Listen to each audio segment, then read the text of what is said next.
আসসালামু আলাইকুম ওয়া রাহমাতুল্লাহি ওয়া বারাকাতুহু।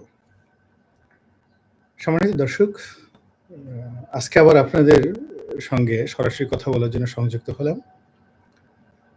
বিষয়টি অত্যন্ত গুরুত্বপূর্ণ এবং আমরা এই একটি ঐতিহাসিক যে পরিবর্তন আমাদের রাজনৈতিক পট পরিবর্তন হলো, যে গণ-অভ্যুত্থান হলো এবং সেই গণ-অভ্যুত্থানের পর আমাদের জাতীয় জীবনের গত ১৫ বছরের যে পুঞ্জীভূত ক্ষোভ এবং বিক্ষোভ, এটি আমরা তার যে ইতিবাচক দিক, সেই ইতিবাচক দিক আমরা দেখলাম শেখ হাসিনার পালিয়ে যাওয়ার মাধ্যমে। এবং শেখ হাসিনার পালিয়ে যাওয়ার পর বা আওয়ামী লীগের পতন হওয়ার পর দেশের সার্বিক অবস্থা কেমন হবে, এটি নিয়ে কিন্তু অনেক শঙ্কা ছিল আমাদের মধ্যে। এমনকি আওয়ামী লীগের যারা নেতা ছিলেন বিভিন্ন সময়টিতে, তারা ক্ষমতায় থেকে ক্ষমতার চেয়ারে বসে বলার চেষ্টা করেছেন যে যদি আগামী দিনে আওয়ামী লীগের পতন হয়, সারা দেশে আওয়ামী লীগের নেতাকর্মীদের পিঠের চামড়া থাকবে না এবং একদিনে ১০ লাখ লোক হত্যাকাণ্ডের শিকার হবে। ওবায়দুল কাদের সাহেবের কথা। এভাবে আওয়ামী লীগের অনেক বড় বড় মানুষ এই কথাগুলো বলেছেন। কিন্তু আল্লাহর রহমত, তিনি এই বাংলাদেশে আমাদের যারা সাধারণ মানুষ, আমাদেরকে ধৈর্য ধারণ করার তৌফিক এনায়েত করেছেন যে আমরা কোনো অবস্থাতেই হত্যাকাণ্ডের মতো কোনো ঘটনা বাংলাদেশে ঘটেনি কোথাও, এবং আমরা এই ধরনের কর্মকাণ্ডে জড়াইনি। আওয়ামী লীগ দ্বারা, আওয়ামী লীগের পেটোয়া বাহিনী দ্বারা, পুলিশ বাহিনী দ্বারা আমরা যে নির্যাতন, জুলুমের শিকার হয়েছি যে যার অবস্থানে থেকে, তো তার প্রেক্ষিতে আওয়ামী লীগের লোকের উপর ক্রোধ দেখানো এটি একটা স্বাভাবিক বিষয় ছিল, কিন্তু সেই কাজটি হয়নি। গণভবন এবং সংসদ ভবনে সাধারণ জনগণ ঢুকে পড়েছে, কিন্তু এটা ছিল একেবারে নেহায়েতই একটা কিউরিসিটি। এখানে তারা কেউ ক্ষোভ দেখায়নি, বিক্ষোভ দেখায়নি। যখন এই দীর্ঘদিন এই হাউসকে কেন্দ্র করে বা এই ভবনকে কেন্দ্র করে অন্যায় এবং অবিচার ছিল, সেখানে জনগণ ঢুকতে চেয়েছে।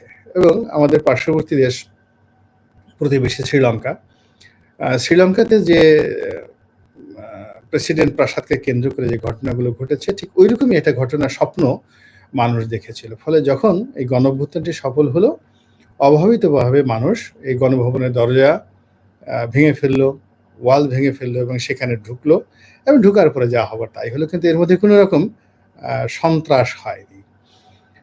এরপর খুব দ্রুত সরকার গঠিত হলো। ডক্টর মোহাম্মদ ইউনূস এলেন, উপদেষ্টা পরিষদের সবাই এলেন। কিন্তু রাতারাতি কতগুলো দুর্ভাগ্যজনক ঘটনা, অর্থাৎ আগস্ট মাসের যেটা ৫ তারিখে হওয়ার কথা ছিল, ৬ তারিখে হওয়ার কথা ছিল, সেই জিনিসগুলো এখনো হয়নি। মানে সন্ত্রাস হয়নি, কিন্তু নব্য চাঁদাবাজদের যন্ত্রণা, এটি মানুষকে ত্যক্ত বিরক্তির একেবারে সর্বোচ্চ পর্যায়ে নিয়ে গেছে।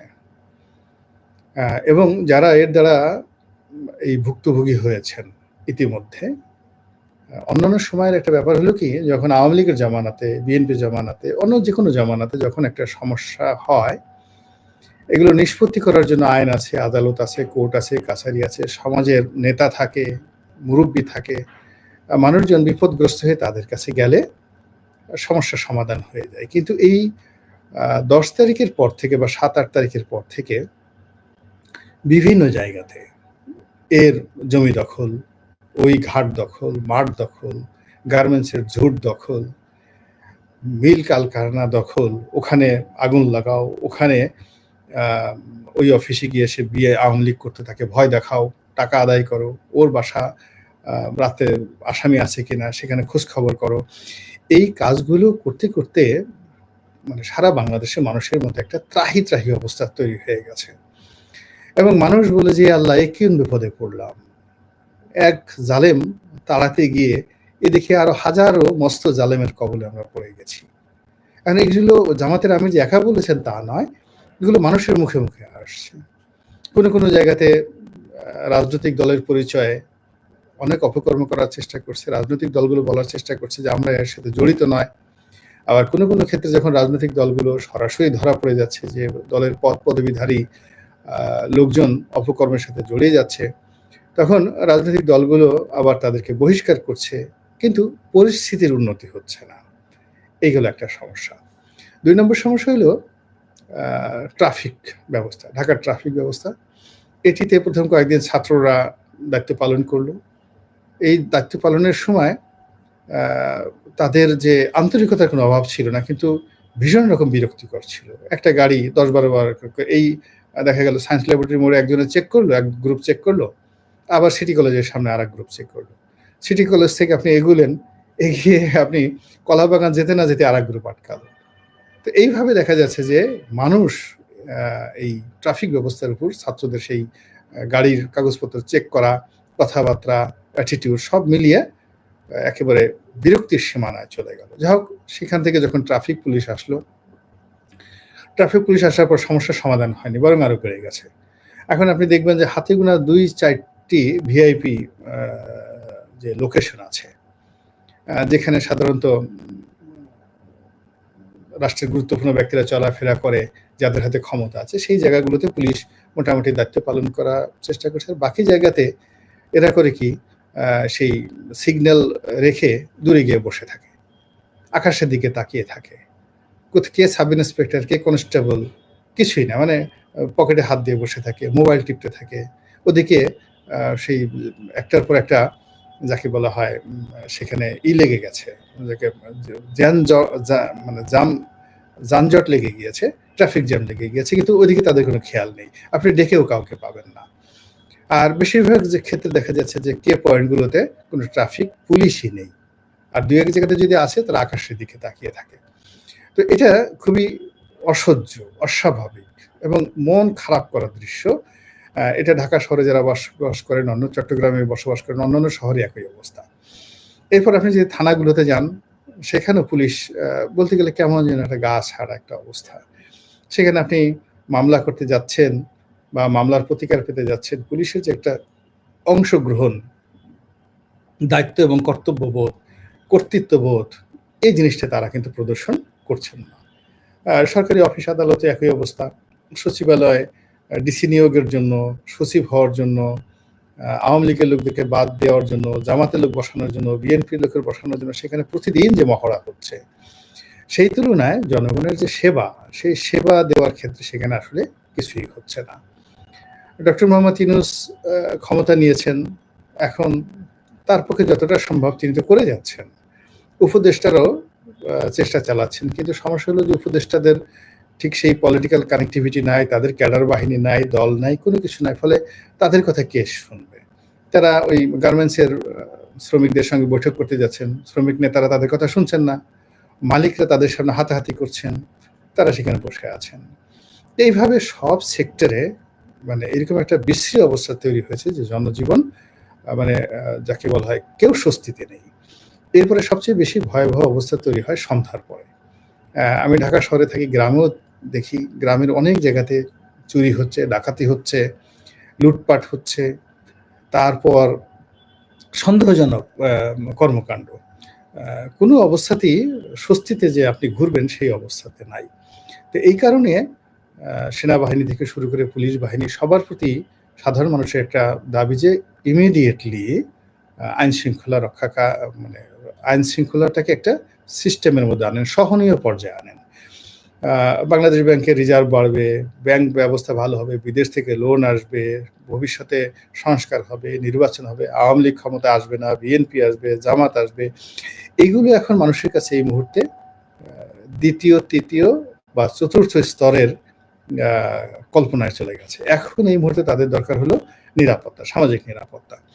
তো এই সামাজিক নিরাপত্তা পুলিশকে দিয়ে হচ্ছে না, রাজনৈতিক নেতৃবৃন্দকে দেওয়া হচ্ছে না, কোনো এলাকাতে কোনো রাজনৈতিক নেতার কোনো কমান্ড কেউ মানছে না, সেটা বিএনপির হোক, জামাতের হোক, আওয়ামী লীগের লোক তো পুরো আউটই, মানে কোনো কমান্ড মানছে না। তো এরকম একটা হ্যাজেট অবস্থার মধ্যে অনেকেই সেনাবাহিনীকে ম্যাজিস্ট্রেসি পাওয়ার দিয়ে ঠিক ওই যে আগে যেভাবে অপারেশন ক্লিন হার্ট হয়েছিল ওইরকম একটা অভিযান পরিচালনা করার জন্য অনেকেই কিন্তু দাবি তুলছিলেন, এবং আমিও বিভিন্ন সময়টাতে এটা নিয়ে বলেছি যে এখন সরকারের যে অবস্থা, সেই অবস্থাতে এরকম জরুরি অবস্থা দেওয়া বা সেনাবাহিনীকে সেই ম্যাজিস্ট্রেসি ক্ষমতা দিয়ে মাঠে নামানো, তারপরে জরুরি অবস্থা দেওয়া, এমনকি প্রয়োজন হলে মার্শাল ল দিয়ে হলেও ডক্টর ইউনূসের ক্ষমতাকে টিকিয়ে রাখতে হবে। এবং এই জায়গাতে যদি ডক্টর ইউনূস একদিন দেরি করেন তাহলে তার সেই ঝুঁকি বাড়তে থাকবে। তো তারই প্রেক্ষিতে আজকের পত্রপত্রিকায় এসেছে, যেটা মূলত গতকাল সিদ্ধান্ত নেওয়া হয়েছে যে সেনাবাহিনীকে ম্যাজিস্ট্রেসি পাওয়ার দিয়ে মাঠে নামানো হয়েছে।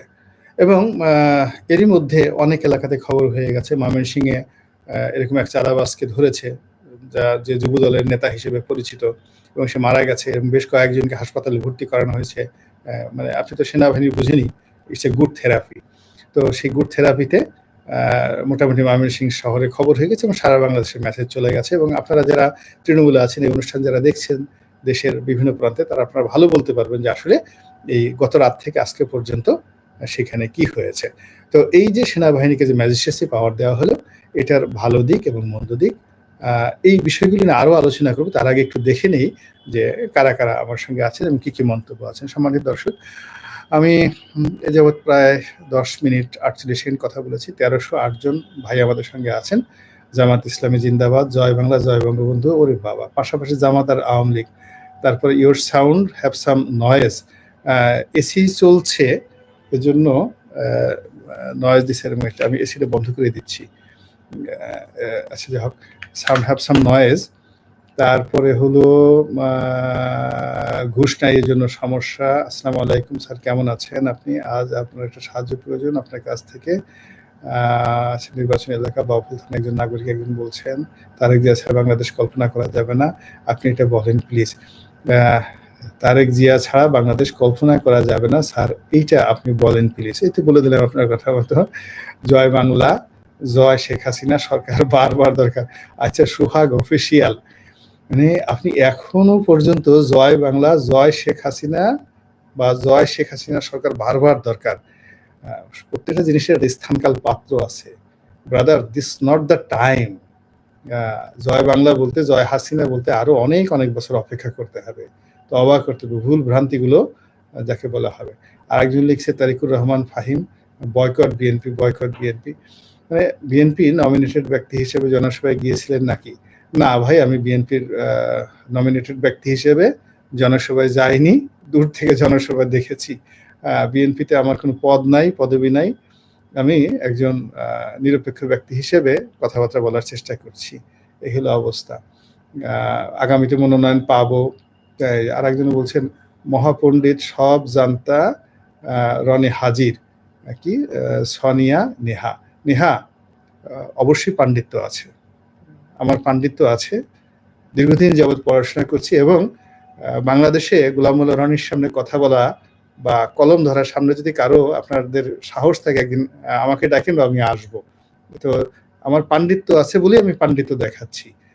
নির্বুদ্ধিতা নিয়ে কখনো কেউ পাণ্ডিত্য দেখাতে পারে না। এবং পাণ্ডিত্যের একটা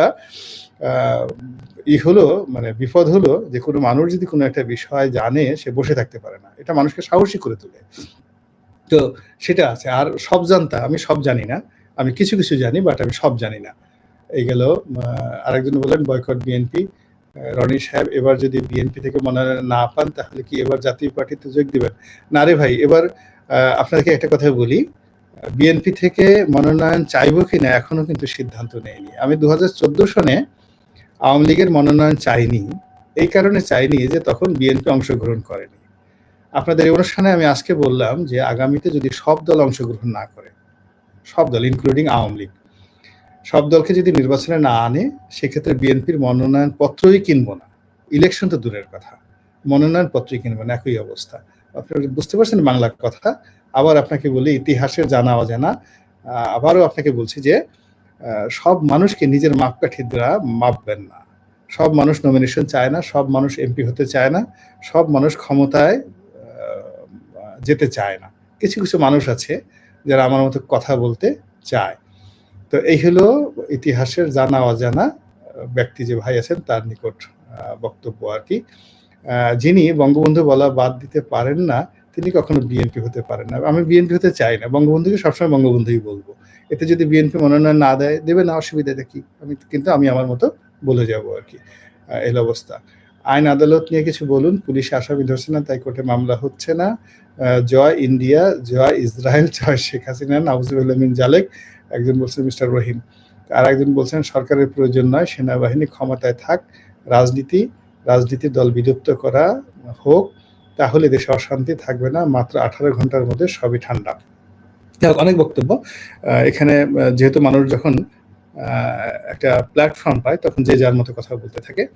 এখানে মূল ব্যাপার হলো যে অতীতে আমাদের দেশে কিন্তু সামরিক শাসন বহুবার এসেছে।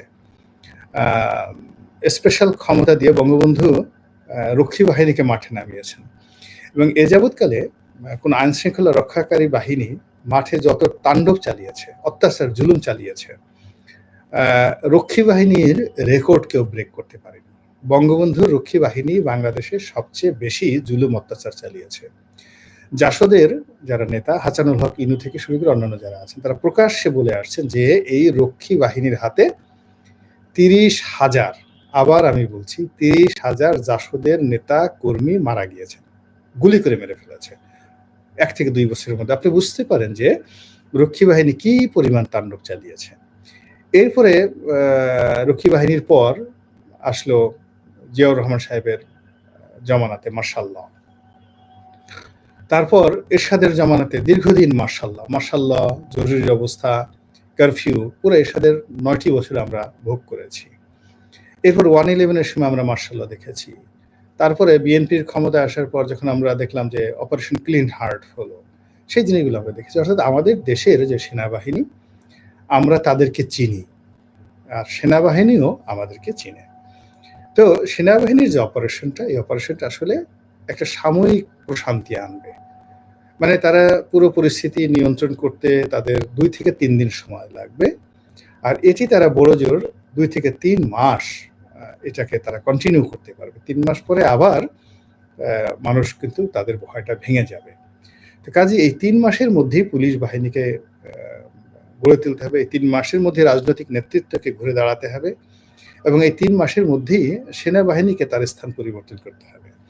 আপনি দেখেন 111-এর সময় যে জিনিসটা হয়েছিল, সেনাবাহিনীর অনেক ঊর্ধ্বতন কর্মকর্তাদের বিরুদ্ধে কিন্তু দুর্নীতির অভিযোগ এসেছিল এবং গত যে 15 বছরে আওয়ামী লীগ যেভাবে সেনাবাহিনীকে দলীয় কর্মে ব্যবহৃত করেছে, ইলেকশনের কাণ্ডে ব্যবহার করেছে, তাতে সেনাবাহিনীর কিন্তু অনেক ক্ষেত্রে ইমেজ ক্ষুণ্ণ হয়েছে। এ তো সত্য কথা। দীর্ঘ সময় এখন যেভাবে ধরেন দীর্ঘ সময় যেভাবে টহল দিচ্ছে, এভাবে যদি দীর্ঘ সময় টহল দেয় তাহলে সেনাবাহিনী সম্পর্কেও কিন্তু মানুষের ভয় এবং ভীতি থাকবে না এবং এটা আমাদের তখন আমাদের যে শেষ আশ্রয়স্থল সেনাবাহিনী, সেটা যদি তাদের ইমেজ হারিয়ে ফেলে এবং তাদের সঙ্গে যদি আমাদের সম্পর্ক নষ্ট হয়ে যায়, তো কোনো অবস্থাতেই এটা রাষ্ট্রের অস্তিত্বের জন্য ভালো হবে না এবং যারা প্রতিপক্ষ, এই গণ অভ্যুত্থানে যারা প্রতিপক্ষ, তারা সবচেয়ে বেশি খুশি হবে। এই গেল এক। 2 নম্বর হলো যে এখন এই যে সেনাবাহিনী যে অপারেশনটা চালাবে, সেই অপারেশন খুবই সেন্সিটিভ, তারপরেও খুবই সত্য কথা। এই অপারেশন চলাকালীন সময়ে সবচেয়ে বেশি ক্ষতিগ্রস্ত এখন হবে সেই সমস্ত সন্ত্রাসী যারা এই 5 তারিখের পর থেকে বিভিন্ন এলাকাতে প্রভাব বিস্তার করেছে, চাঁদাবাজি করেছে, জুলুম করেছে। এখন আপনারা বলেন তো এদের রাজনৈতিক পরিচয় কি? এরা কি আওয়ামী লীগের লোক না কোন দলের লোক? তো ক্ষতি হবে কাদের? এই সেনাবাহিনী যে 7 দিন মাঠে থাকে, কাদের ক্ষতি হবে? তো এই জিনিসটা কিন্তু বুঝতে হবে এবং এই সময়টাতে যারা রাজনৈতিকভাবে, প্রশাসনিকভাবে এই ক্ষতির মুখোমুখি হবেন, তারা ইচ্ছে করলে আবার 3 মাস 4 মাস পরে গিয়ে গা ঝাড়া দিয়ে তারা বের হতে পারবেন, নট লাইক দ্যাট। এবং এখানে সেনাবাহিনীকে যে ম্যাজিস্ট্রেসি ক্ষমতা দেওয়া হয়েছে, এই ম্যাজিস্ট্রেসি ক্ষমতায় তারা জাস্ট মোবাইল কোর্টের মতো ধরবেন, পিটনি দিবেন, জেলে পাঠাবেন সঙ্গে সঙ্গে, কোনো কোর্ট কাছারিতে যেতে হবে না এবং 2 বছর পর্যন্ত যদি সাজা হয়ে যায়। এভাবে যদি 1000 লোক সারা বাংলাদেশ থেকে এই সময়টাতে জেলে যান, এই 5000 লোক কিন্তু একটা রাজনৈতিক দলের শক্তির প্রতিভূ এবং এই শক্তিটি যদি এই মুহূর্তে ব্যাকফুটেজে চলে যায়, তাহলে সেই রাজনৈতিক দলটি আগামী 2, 4, 5 বছরে আবার দাঁড়াতে পারবেন না। এরপরে যেটা আছে কি, এই সময়টাতে যদি যে রাজনৈতিক দলগুলো এই মুহূর্তে ক্ষমতা ভোগ করছেন, তাদের উপর যদি দমন পীড়ন চলে, তাহলে যারা গর্তের মধ্যে লুকিয়ে ছিলেন বা আওয়ামী লীগের যে সমস্ত লোক পালিয়ে গেছেন, তারা একটা ব্রিদিং স্পেস পাবে এবং এই ব্রিদিং স্পেসটা কিন্তু বাংলাদেশের এই যে আন্দোলন, সেই আন্দোলনের জন্য একটা বিরাট হুমকি। এরপরে জামাতের ক্ষেত্রেও এই জিনিসটা ইতিমধ্যে দেখা যাচ্ছে যে অনেকগুলো ঘটনা ঘটে গেছে, যার জন্য সেনাবাহিনীর যে ম্যাজিস্ট্রেসি পাওয়ার, এটা জামাতের জন্য খুব আরামদায়ক হবে না এবং যাকে বলা হয় এটি তাদের জন্য খুব ইতিবাচক ফল আনবে না। ফলে আমি মনে করি যে সেনাবাহিনী যত দ্রুত সম্ভব এই আইনশৃঙ্খলা একটা পরিস্থিতি স্বাভাবিক করে তারা যদি আবার কিছুদিনের জন্য ব্যারাকে চলে যান, আবার প্রয়োজন হলে আবার আসেন, কিন্তু বেসামরিক প্রশাসনকে এই সময়ের মধ্যে শক্তিশালী হতে হবে। আর যদি সেটাই না করা যায়, যদি সেনাবাহিনীকে তাদেরকে 60 দিনের সময় দেওয়া হয়েছে, 60 ডেজ, এই 60 ডেজের মধ্যে যদি তারা পুরো পরিস্থিতি নিয়ন্ত্রণ করতে না পারেন, বিশ্বাস করেন আমাদেরকে মার্শাল ল ছাড়া আমাদের এখান থেকে বের হওয়া যাবে না। মার্শাল ল, একদম মার্শাল ল প্রোক্লেমেশন দিয়ে সেখানে যেতে হবে এবং মার্শাল ল যেখানে হবে তখন এই যে আমাদের যে আন্দোলন, এই আন্দোলনটা আরো 10 বছর পিছিয়ে গেল, গণতন্ত্র আরো 10 বছর পিছিয়ে গেল এবং একটা শেখ হাসিনা যে ক্ষয়ক্ষতি করেছেন, মার্শাল ল হলে সেই ক্ষয়ক্ষতিটা পুষবে না, বরং আরো বাড়তে থাকবে। তো কাজেই আমি মনে করি আমাদের যারা সাধারণ আমজনতা আছেন, আমাদের সবারই উচিত সেনাবাহিনীকে সাহায্য করা এবং যত দ্রুত সম্ভব স্থানীয়ভাবে সেনাবাহিনীকে সহযোগিতা করে যারা যে বিভিন্ন এলাকাতে এই অপকর্মগুলো করছে তাদেরকে ধরিয়ে দেওয়া এবং রাজনৈতিক কর্তৃত্ব, রাজনৈতিক কালচার, কৃষ্টি যেটা আমাদের দেশে প্রচলিত সেটা প্রতিষ্ঠিত করা, যেন আমরা সুন্দর একটা নির্বাচনের পথে এগোতে পারি। আজকে আর কথা বলবো না, অনেক সময় হয়ে গেছে। আপনারা সবাই ভালো থাকুন। এবং এখানে আমি একটা জিনিস দেখলাম যে এই যে অনেকে কমেন্ট করছেন, এখানে দেখাশোনা করছেন, এখানে জামাত এবং আওয়ামী লীগের লোকজন বেশি অংশগ্রহণ করছেন এবং বিএনপির যারা লোকজন আছেন তাদেরকে দেখাই যাচ্ছে না। এটা খুবই মানে যাকে বলা, আমি মনে করি বিএনপির জন্য খুবই হতাশাজনক। এক ভাই বলছেন রনি ভাই বিএনপি নমিনেশন পাবেন না। বিএনপি নমিনেশন পাবো কিনা আমি তো জানি না, আমি নমিনেশন চাইবো। এখন নমিনেশন দেবেন তো জনাব তারেক রহমান সাহেব, তারা সবাই, তাকে জিজ্ঞাসা করেন নমিনেশন দেবে কি দেবে না। আমি তো নমিনেশনের জন্য কাজ করছি না কখনোই। রাখি ভাই, আসসালামু আলাইকুম। আপনারা সবাই ভালো থাকুন। আসসালামু আলাইকুম।